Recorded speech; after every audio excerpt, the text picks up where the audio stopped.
दिल्ली सल्तनत गुलाम वंश।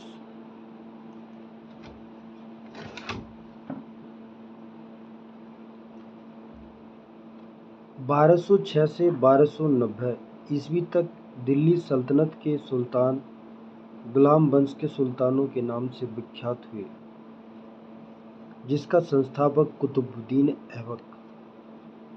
हम दिल्ली सल्तनत के बारे में पढ़ेंगे और दिल्ली सल्तनत में 1206 से 1290 करीबन 84 साल तक दिल्ली सल्तनत के सुल्तान गुलाम वंश के सुल्तानों के नाम से विख्यात हुए, जिसका संस्थापक कुतुबुद्दीन ऐबक था।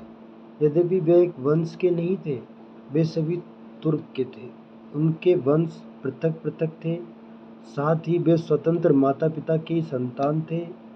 अतः इन सुल्तानों को गुलाम वंश के सुल्तान कहने के स्थान पर प्रारंभिक तुर्क सुल्तान या दिल्ली के ममलूक सुल्तान कहना अधिक उपयुक्त है। हमने ये पढ़ा, हमने ये जाना कि 1206 से 1290 ईस्वी तक जो दिल्ली सल्तनत के सुल्तान थे वो गुलाम वंश के सुल्तानों के नाम से विख्यात थे, जिसका संस्थापक कौन माना जाता है? कुतुबुद्दीन ऐबक माना जाता है। यद्यपि वे एक वंश के नहीं थे, वे सभी क्या थे? तुर्क थे। उनके वंश पृथक पृथक थे। गुलाम वंश के जो संस्थापक रहे हैं वे एक वंश के नहीं थे, वे अलग अलग वंश के थे। वे सभी तुर्क थे, उनके वंश पृथक थे, साथ ही वे स्वतंत्र माता पिता के संतान थे। अतः इन सुल्तानों को गुलाम वंश के सुल्तान कहने के स्थान पर प्रारंभिक तुर्क सुल्तान या दिल्ली के ममलूक सुल्तान कहना अधिक उपयुक्त है। भारत में गुलाम वंश का प्रथम शासक कुतुबुद्दीन ऐबक 1206 से 1210 ईस्वी में था। वह ऐबक नामक तुर्क जनजाति का था। बचपन में उसे निसापुर के काजी फखरुद्दीन अब्दुल अजीज खूफी ने एक दास के रूप में खरीदा था। भारत में गुलाम वंश का जो प्रथम शासक कुतुबुद्दीन ऐबक था 1206 से 10 ईस्वी में, वह ऐबक नामक तुर्क जनजाति का था। जो कुतुबुद्दीन ऐबक था, एक ऐबक नामक तुर्क जनजाति हुआ करती थी, उसका ये कुतुबुद्दीन ऐबक था। बचपन में उसे निसापुर के काजी फखरुद्दीन अब्दुल अजीज खूफी ने एक दास के रूप में खरीदा था। असल में क्या था, जो कुतुबुद्दीन ऐबक था उसको निसापुर के काजी फखरुद्दीन अब्दुल अजीज खूफी ने एक दास के रूप में खरीदा था। ऐबक बचपन से ही अति सुरीले स्वर में कुरान पढ़ता था। ऐबक बचपन से ही अति सुरीले स्वर में कुरान पढ़ता था, जिस कारण वह कुरान का पाठ करने वाला के नाम से प्रसिद्ध हो गया। बाद में वह निसापुर से गजनी लाया गया, जहां उसे गोरी ने खरीद लिया। अपनी प्रतिभा, लगन और ईमानदारी के बल पर शीघ्र ही ऐबक ने गोरी का विश्वास प्राप्त कर लिया। गोरी ने उसे अमीर-ए-आखूर के पद पर प्रोन्नत कर दिया। उसने अपना राज्याभिषेक गोरी के मृत्यु के 3 माह पश्चात जून 1206 ईस्वी में कराया था। ऐबक की राजधानी लाहौर थी। ऐबक ने कभी सुल्तान की उपाधि धारण नहीं की, उसने केवल मलिक और सिपह सलार की पदवियों से ही अपने को संतुष्ट रखा। कुतुबुद्दीन ऐबक ने कभी सुल्तान की उपाधि धारण नहीं की, उसने अपने को केवल मलिक और सिपह सालार की पदवियों से ही अपने को संतुष्ट रखा। गोरी के उत्तराधिकारियों में गयासुद्दीन महमूद से मुक्ति पत्र प्राप्त करने के बाद 1208 में ऐबक को दास्ता से मुक्ति मिली। गोरी के उत्तराधिकारी गयासुद्दीन महमूद से मुक्ति पत्र प्राप्त करने के बाद 1208 ईस्वी में ऐबक को दास्ता से मुक्ति मिली। अपनी उदारता के कारण कुतुबुद्दीन ऐबक इतना अधिक दान करता था कि उसे लाखों का देने वाला के नाम से पुकारा गया। ऐबक ने दिल्ली में कुब्बत उल इस्लाम और अजमेर में 2.5 दिन का झोपड़ा नामक मस्जिदों का निर्माण कराया था। तो कुतुबुद्दीन ऐबक क्या था? कुतुबुद्दीन ऐबक जो है ना, लाखों का दान करता था, तो इसको लाख वक्त के नाम से भी जाना जाता था। तो कुतुबुद्दीन ऐबक के बारे में ये पॉइंटर बनता है कि ऐबक ने दिल्ली में कुव्वत उल इस्लाम और अजमेर में 2.5 दिन का झोपड़ा नामक मस्जिदों का निर्माण कराया था। उसने दिल्ली में स्थित कुतुब मीनार का निर्माण कार्य प्रारंभ किया, जिसे इल्तुतमिश ने पूरा करवाया। कुतुबुद्दीन के बारे में क्या क्या पॉइंट हमने पढ़े? कुतुबुद्दीन 1206 से 1210 तक रहा। और कुतुबुद्दीन क्या था? कुतुबुद्दीन एक ऐबक जनजाति हुआ करती थी। ऐबक नामक तुर्क जनजाति का था। बचपन में उसे निसापुर के काजी फखरुद्दीन अब्दुल अजीज खोफी ने एक दास के रूप में खरीदा था। ऐबक बचपन से अति सुरीले स्वर में कुरान पढ़ता था। इस कारण वह कुरान का पाठ करने वाला, और कभी भी कुतुबुद्दीन ने अपने आप को सुल्तान कहकर नहीं, मतलब उसको सुल्तान कहकर पुकारना अच्छा नहीं लगता था।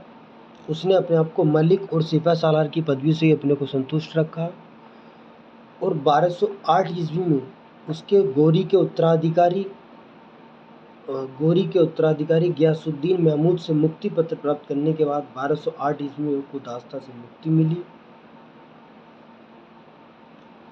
और गोरी ने उसे अमीर आखूर के पद पर प्रोन्नत किया था। और गोरी को क्या कहते हैं, कुतुबुद्दीन ऐबक को मोहम्मद गोरी ने खरीद लिया था। और कुतुबुद्दीन ऐबक लाखों का दान देने वाला था। कुतुबुद्दीन ऐबक ने कुव्वत उल इस्लाम दिल्ली में और अजमेर में 2.5 दिन का झोपड़ा, इन मस्जिदों का निर्माण कराया था। और उसने दिल्ली में स्थित कुतुब मीनार निर्माण का कार्य प्रारंभ किया, जिसे इल्तुतमिश ने पूरा करवाया।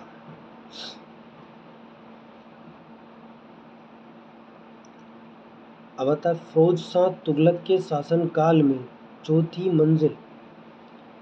फिरोज शाह तुगलक के शासनकाल में चौथी मंजिल को काफ़ी हानि हुई थी। तो कुतुब मीनार का जो दिल्ली में निर्माण करवाया का जो प्रारंभ किया था इल्तुतमिश ने किया था।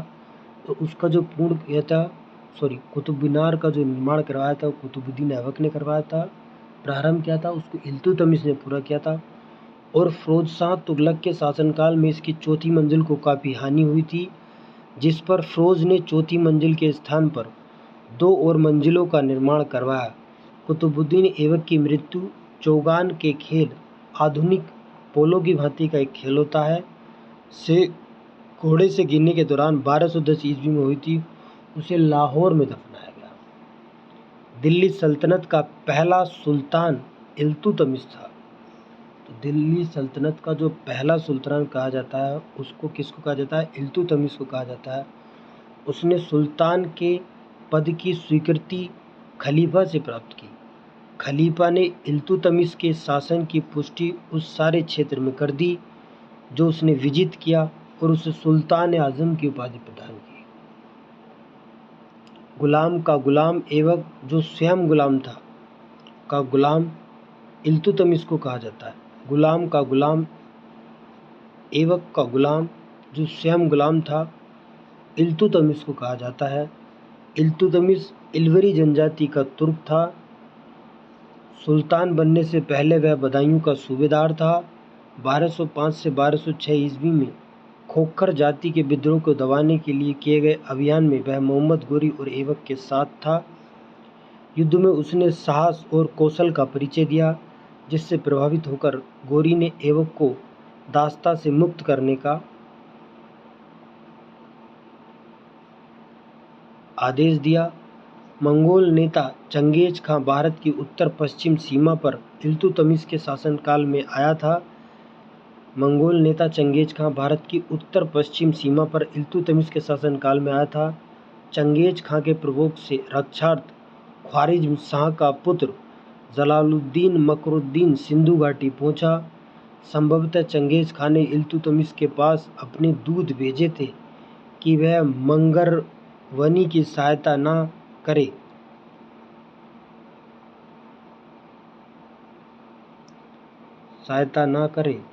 अतः इल्तुतमिश ने उसकी कोई सहायता न की और जब मंगरवनी 1224 ईस्वी में भारत से चला गया तो इस समस्या का समाधान हो गया।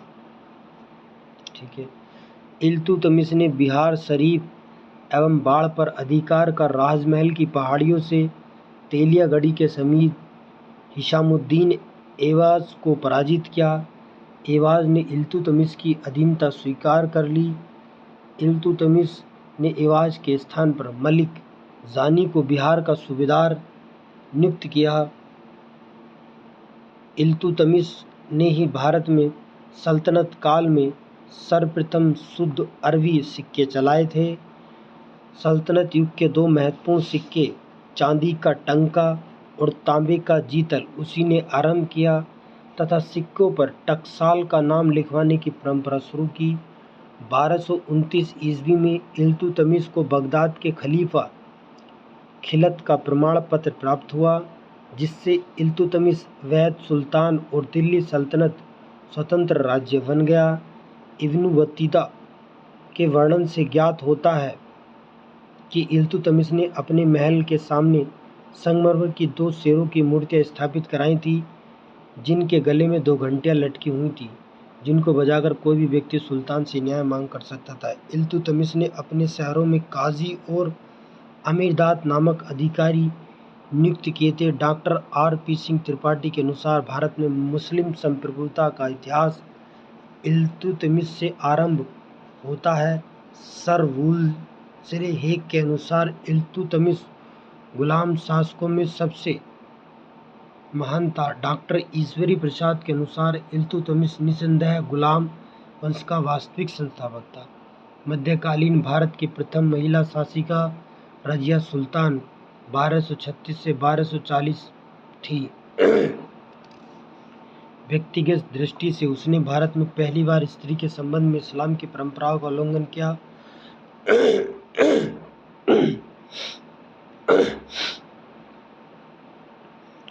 और राजनीतिक दृष्टि से उसने राज्य की शक्ति को सरदारों अथवा सूबेदारों में विभाजित करने के स्थान पर सुल्तान के हाथों में केंद्रित करने पर बल दिया था तथा इस प्रकार उसने इल्तुतमिश के संपूर्ण प्रभुत्व संपन्न राजतंत्र के सिद्धांत का समर्थन किया, जो उस समय की परिस्थितियों में तुर्की राज्यों के हित में था। रजिया बेगम को सत्ताच्युत करने में तुर्कों का हाथ था। उन्होंने बठिंडा के गवर्नर मलिक अल्तुनिया के नेतृत्व में रजिया के विरुद्ध विद्रोह कर उसे सत्ता से हटाया तथा सुल्तान बलबन का पूरा नाम गयासुद्दीन बलबन था। बलबन ने 1266 से 1286 ईस्वी तक सुल्तान के रूप में सल्तनत की बागडोर संभाली। उसे उलुग खां के नाम से भी जाना जाता है। उसकी वास्तविक नाम वहीउद्दीन था। इल्तुतमिश की भांति वह भी इल्वरी तुर्क था। बलबन बचपन में ही मंगोलों द्वारा पकड़ लिया गया था, जिन्होंने उसे गजनी में बसरा के निवासी ख्वाजा जमालुद्दीन के हाथों बेच दिया। अंतर 1232 ईस्वी में उसे दिल्ली लाया गया, जहां इल्तुतमिश ने 1233 में ग्वालियर विजय के पश्चात उसे खरीदा। उसकी योग्यता से प्रभावित होकर इल्तुतमिश ने उसे खसदार का पद दिया। रजिया के काल में वह अमीर-ए-शिकार के पद पर पहुंच गया। रजिया के विरुद्ध षड्यंत्र में उसने तुर्की सरदारों का साथ दिया। फलस्वरूप बहराम शाह के सुल्तान बनने के बाद अमीर-ए-आखूर का पद मिला। वहीउद्दीन रूमी की कृपा से उसे रेवाड़ी की जागीर मिली। मसूद शाह को सुल्तान बनने में उसने तुर्कों का साथ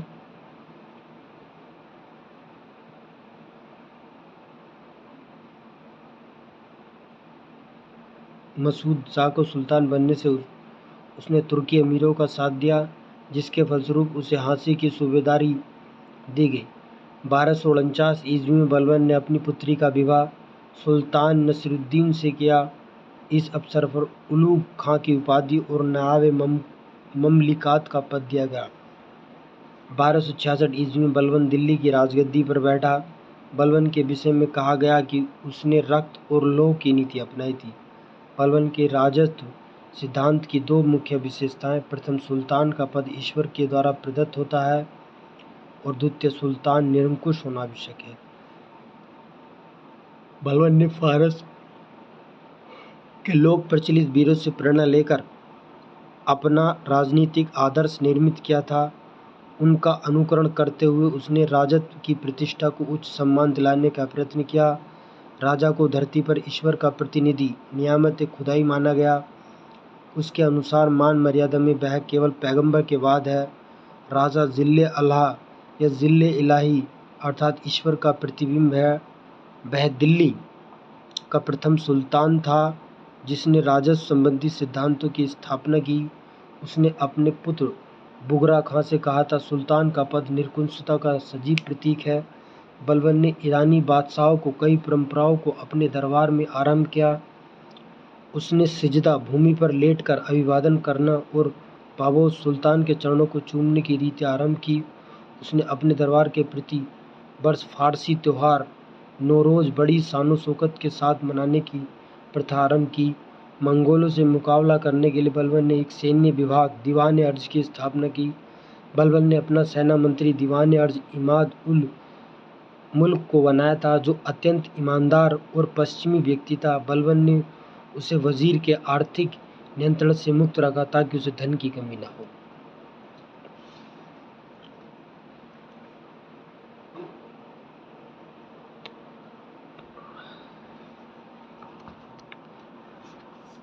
अभी कुछ क्वेश्चन आए हुए हैं, उनको देख लेते हैं।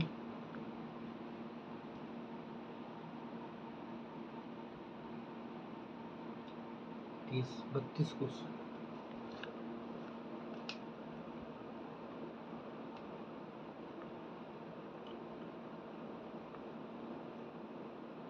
पहला है, गुलाम वंश का संस्थापक कौन था? इल्तुतमिश, अलाउद्दीन खिलजी, कुतुबुद्दीन ऐबक या बलबन? तो 1206 से 1290 ईस्वी तक दिल्ली सल्तनत के सुल्तान गुलाम वंश के सुल्तानों के नाम से विख्यात हुए, जिसका संस्थापक कुतुबुद्दीन ऐबक था।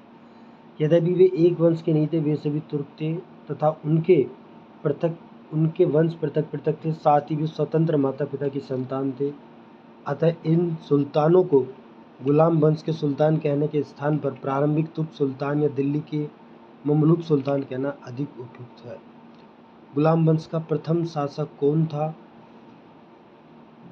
इल्तुतमिश, कुतुबुद्दीन ऐबक, रजिया या बलबन? तो गुलाम वंश का प्रथम शासक था कुतुबुद्दीन ऐबक। दिल्ली सल्तनत का कौन सा सुल्तान लाख वक्स के नाम से जाना जाता था? इल्तुतमिश, बलबन, मोहम्मद बिन तुगलक या कुतुबुद्दीन ऐबक? अभी हमने पढ़ा कि कुतुबुद्दीन ऐबक को लाख वक्स के नाम से जाना जाता था। अपनी उदारता के कारण ये पढ़ेंगे नहीं। 2.5 दिन का झोपड़ा क्या है? मस्जिद है, मंदिर है, मीनार है, संत की झोपड़ी है। तो ये आपको पता है, अजमेर में ये कुतुबुद्दीन ऐबक ने बनाया था। ये क्या है? एक मस्जिद है। क़्वत उल इस्लाम मस्जिद तथा 2.5 दिन का झोपड़ा क्रम से स्थित है। कहाँ स्थित है? क़्वत उल इस्लाम दिल्ली में है और 2.5 दिन का झोपड़ा अजमेर में है। तो दिल्ली एवं लाहौर, अजमेर एवं दिल्ली, लाहौर एवं अजमेर, तो दिल्ली एवं अजमेर में है। निम्नलिखित में से किसने प्रसिद्ध कुतुब मीनार के निर्माण में योगदान नहीं दिया? देखो, कुतुबुद्दीन ऐबक ने दिया था, इल्तुतमिश ने भी दिया था, फिरोज शाह तुगलक ने भी दिया था, लेकिन गयासुद्दीन तुगलक ने दिया था। कुतुब मीनार का निर्माण कुतुबुद्दीन ऐबक ने आरंभ किया और इसका निर्माण कार्य इल्तुतमिश के काल में पूरा हुआ। फिरोज शाह तुगलक के शासनकाल में इसकी चौथी मंजिल काफ़ी हानि पहुंची, जिस पर फिरोज ने चौथी मंजिल के स्थान पर 2 और मंजिलों का निर्माण किया। गयासुद्दीन तुगलक ने इसके निर्माण में कोई योगदान नहीं दिया था। कुतुबुद्दीन ऐबक की राजधानी क्या थी? लाहौर, दिल्ली, अजमेर या लखनऊ? तो कुतुबुद्दीन ऐबक की जो राजधानी थी वो लाहौर थी। मोहम्मद गोरी की मृत्यु 1206 के बाद लाहौर के विशिष्ट जनों एवं अमीरों ने कुतुबुद्दीन ऐबक को सार्वभौम शक्ति ग्रहण की सुल्तान कुतुबुद्दीन ऐबक की मृत्यु कैसे हुई? उनके एक महत्वाकांक्षी कुलीन व्यक्ति ने कपट से छुरा मारकर उनकी हत्या की थी। कुतुबुद्दीन ऐबक की जो मृत्यु हुई थी वो क्या हो गई थी? चौगान खेलते हो गई थी। पंजाब पर अधिकार जमाने के लिए गजनी के शासक ताजुद्दीन यलदौज के साथ हुए युद्ध में उनकी मृत्यु हुई। बुंदेलखंड के किले कलिंजर को घेरा डालते समय उनके चोटें लगी, जिसके कारण बाद में उनकी मृत्यु हुई। चौगान की क्रीड़ा के दौरान अश्व से गिरने के पश्चात उनकी मृत्यु। तो चौगान से क्रीड़ा के दौरान अश्व से गिरने के बाद जो कुतुबुद्दीन ऐबक की मृत्यु हुई थी।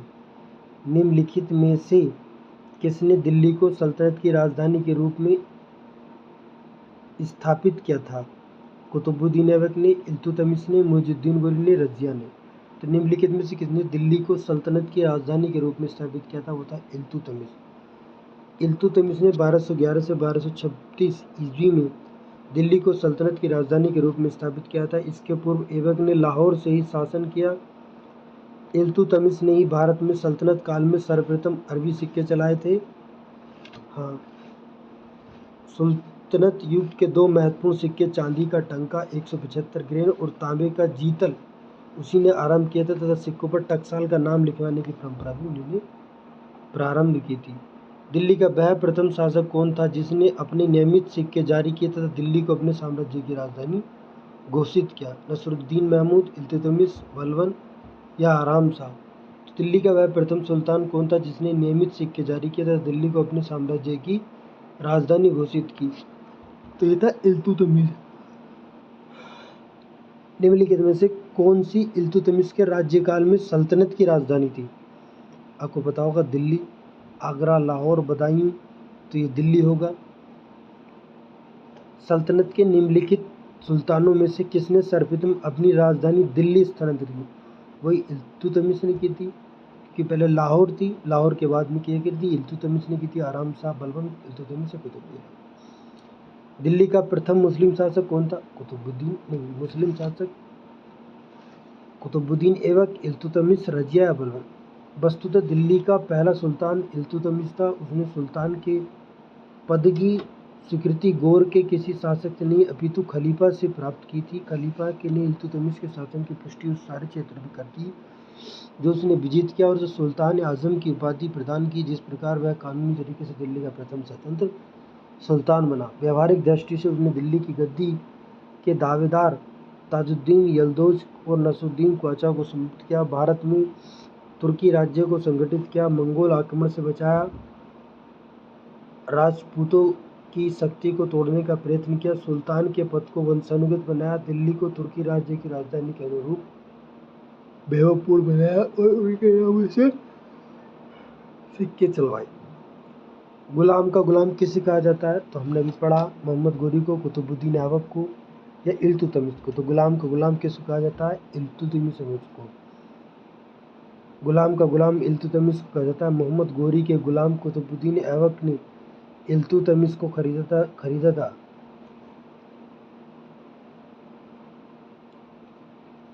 ऐबक ने आरंभ से ही सर-ए-जहांदार अंगरक्षकों का प्रदान किया।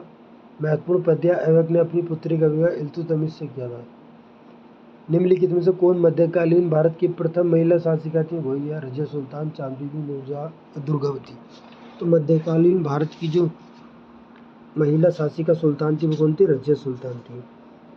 मध्यकालीन भारत की प्रथम महिला शासकीय रजिया सुल्तान 1236 से 1240 में व्यक्तिगत दृष्टि से उसने भारत में पहली बार स्त्री के संबंध में इस्लाम की परंपरा का उल्लंघन किया और राजनीतिक दृष्टि से उसने राज्य की शक्ति सरदारों अथवा सूबेदारों में विभाजित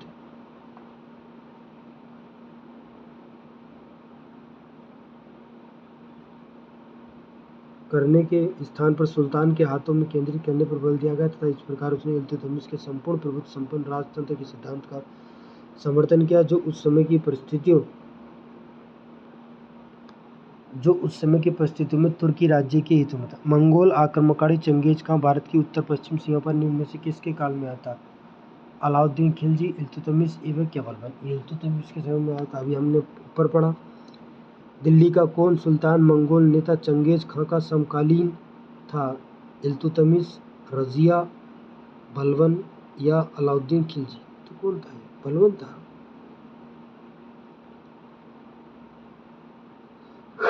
किसने शासनकाल में मंगोल प्रथम बार सिंध के तट पर देखे गए? बलबन, इल्तुतमिश, कुतुबुद्दीन ऐबक या रजिया? तो ये इल्तुतमिश के। चंगेज खां के अधीन मंगोलों ने भारत पर आक्रमण कब किया?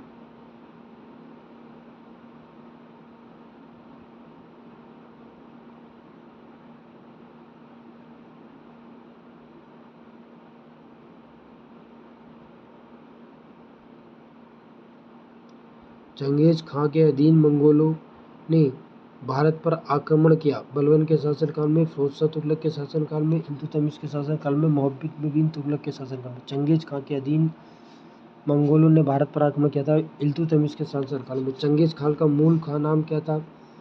खासुल खान, एसुगी, ओगदी, तेमुचिन?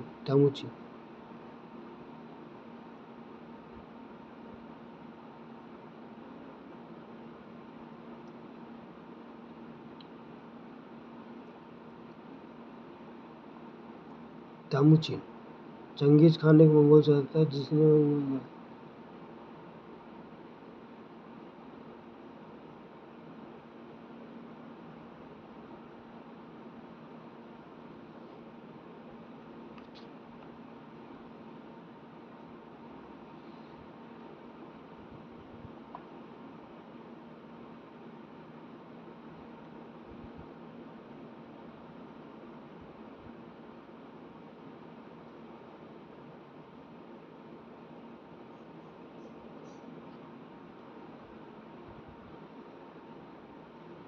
तेमुचिन था। निम्नलिखित कथनों पर विचार किए। इल्तुतमिश के शासनकाल में चंगेज खां भगोड़े खारिज युवराज की खोज में सिंधु नदी तक पहुंच गया था। गलत है। मोहम्मद बिन तुगलक के शासनकाल में तैमूर ने मुल्तान पर अधिकार किया तथा और सिंधु नदी पार की थी। विजयनगर साम्राज्य के देवराज द्वितीय के शासनकाल में वास्को द गामा केरल के तट पर पहुंचा था। तो ये हो जाएगा आपका तीसरा, असत्य है।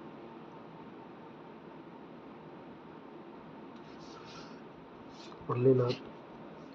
इल्तुतमिश ने बिहार में अपना प्रथम सूबेदार किसे नियुक्त किया था? एवाज को, नसरुद्दीन महमूद को, मलिक जानी को, अलमरुद्दीन को? मलिक जानी को।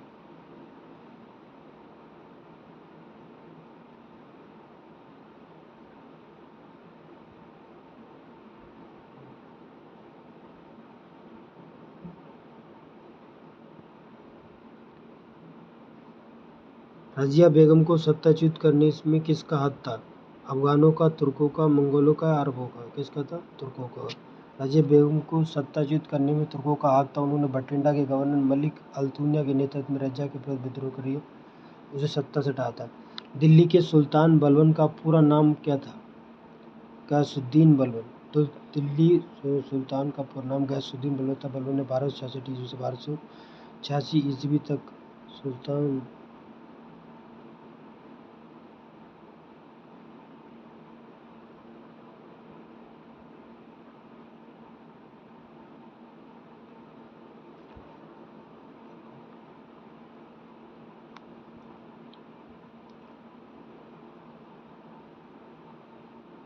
दिल्ली के किस सुल्तान के विषय में कहा कि उसने रक्त और लौह की नीति अपनाई थी? इल्तुतमिश का था, बलबन आया था ना, गयासुद्दीन बलबन। बलबन के समय कहा कि उसने रक्त और लौह की नीति अपनाई की। बलबन के राज सिद्धांत के दो मुख्य विशेषता थी। प्रथम, सुल्तान का पद ईश्वर के द्वारा प्रतिष्ठित होता है, और द्वितीय, सुल्तान का निरंकुश होना आवश्यक है, और इसके अनुसार सुल्तान पृथ्वी पर निरंकुश होता है। ये किसने कहा था? दिल्ली के किस सुल्तान ने विषय में कहा कि उसने रक्त और लौह की नीति अपनाई थी? किसने कहा था? बलबन ने कहा था। किस दिल्ली सल्तनत ने रक्त और लौह की नीति अपनाई थी? बलबन ने।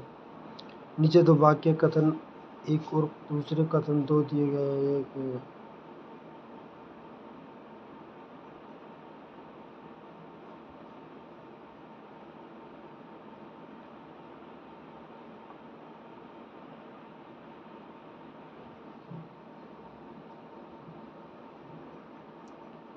बलबन ने अपने शासन को शक्तिशाली बनाया और सारी सत्ता अपने हाथ में केंद्रित कर ली। वह उत्तर पश्चिम सीमा को मंगोल आक्रमण से सुरक्षित करना चाहता था। ए और आर दोनों सही हैं, किंतु ए की समुचित व्याख्या आर नहीं है।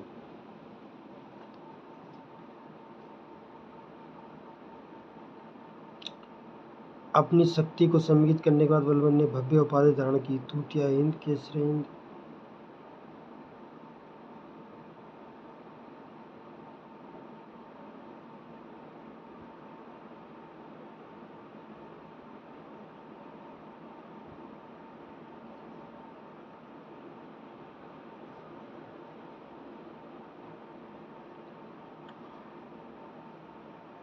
अपनी शक्ति को सम्मिलित करने के बाद बलबन ने प्रथम भव्य उपाधि धारण किसकी की थी? जिल्ले इलाही की थी। वह प्रथम मुस्लिम शासक कौन था जिसने शासन के सिद्धांत के राजाओं को ईश्वरीय अधिकार सिद्धांत के समान प्रतिमान किया था? सी अलाउद्दीन। वह प्रथम मुस्लिम शासक था जिसने शासन के सिद्धांत थियरी ऑफ किंगशिप को राजाओं के ईश्वरीय अधिकार के सिद्धांत के समान क्या था? बलबन।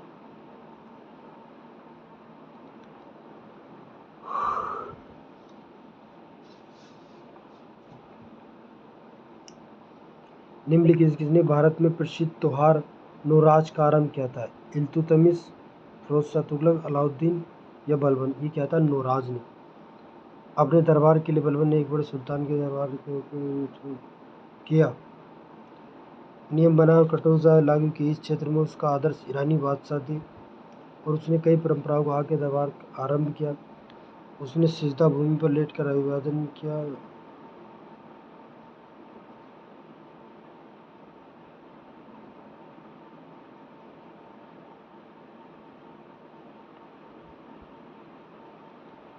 निम्नलिखित में से कौन सा कथन बलबन के संबंध में सही नहीं है? उसने नियामत खुदाई के सिद्धांत का प्रतिपादन किया। उसने इकतारी व्यवस्था का प्रारंभ किया। उसने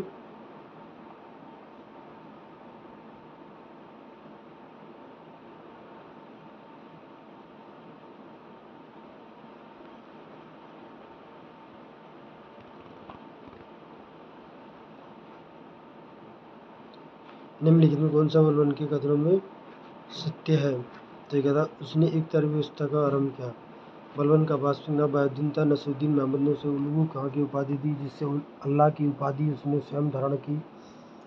उसका शासनकाल 1266 से 1286 ईस्वी तक हुआ था। बलबन ने अपनी राज व्यवस्था के विचार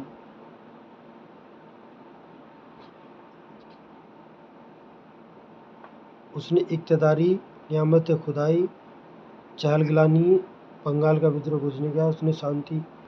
उसने इकादारी व्यवस्था का आरंभ किया। निम्नलिखित सुल्तानों में से किसने गढ़मुक्तेश्वर की मस्जिद की दीवारों पर अपने शिलालेख में स्वयं को खलीफा का सहायक बनाया? बलबन, कैकुबाद, जलालुद्दीन खुजली। उपयुक्त में से कोई नहीं। क्या